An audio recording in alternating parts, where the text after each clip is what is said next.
तिमेयाचा मुलगा बारतिमय हा आंधळा भिकारी म्हटले बा. लक्षात घ्या काय म्हटले. आंधळा भिकारी वाटेवर बसला होता तेव्हा हा नासरेतकर येशू आहे हे ऐकून, त्याला दिसत नाही लक्षात घ्या बरं का, हे ऐकून त्याने काय ऐकलं, हा कोण चाललाय, नासरेतकर येशू. आता हा आंधळा आहे, याला तर येशूकडे जाता येत नाही, आम्हाला जाता येत चर्चला, बोला हालेलुया, जाता येत की नाही. आपण आंधळा आहेत का, आंधळा असला आपल्याला चापसूप करायला लागला तर चर्ची कधी दाखवा, पण आपण आंधळे नाही, आपल्याला जाता येत आहे. हा आंधळा आहे, याला येशूकडे जाता येत नाही, हा येशूकडे कधी गेला नाही, पण यानं येशूच्या बद्दल ऐकलेलं होतं, ऐकलं असेल.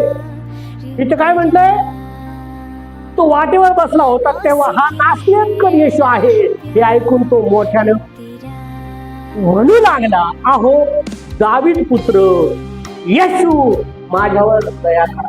आंधळा भिकारी काय म्हणतोय, वाटेवर बसलाय, त्याने ऐकलंय येशू कोण आहे, दाविदाचा पुत्र आहे, येशू कोण आहे, तारणार आहे, येशू कोण आहे, उद्धार करणार आहे. आणि त्याला हे माहित आहे, ही जर संधी गेली तर पुन्हा कधी संधी नाही. बोला हालेलुया, मोठे मुलं हालेलुया. एकदा का दावीद 12वीत नापास झाला, आयुष्यात कधीच संधी नाही डॉक्टर बनायची, कधीच संधी नाही नोकरीची.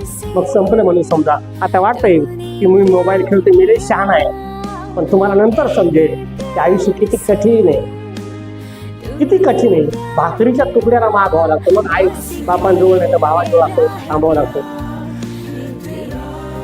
किती सुंदर गाडीतून चाललेत लोक, मर्सडीज आहे, कोणती BMW असं मग बघतो आपण, होतो की नाही मी नाही केलं. अरे येऊ शकला, सावड काय होतं, संघर्ष नाही केला, नेहमी हार मानलीस, अभ्यास करायचा तेव्हा, मोबाईल खेळला, प्रार्थना करायची तेव्हा, घरी झोपला झोपायचं तेव्हा गावभर बोमत्या मारत गेलं.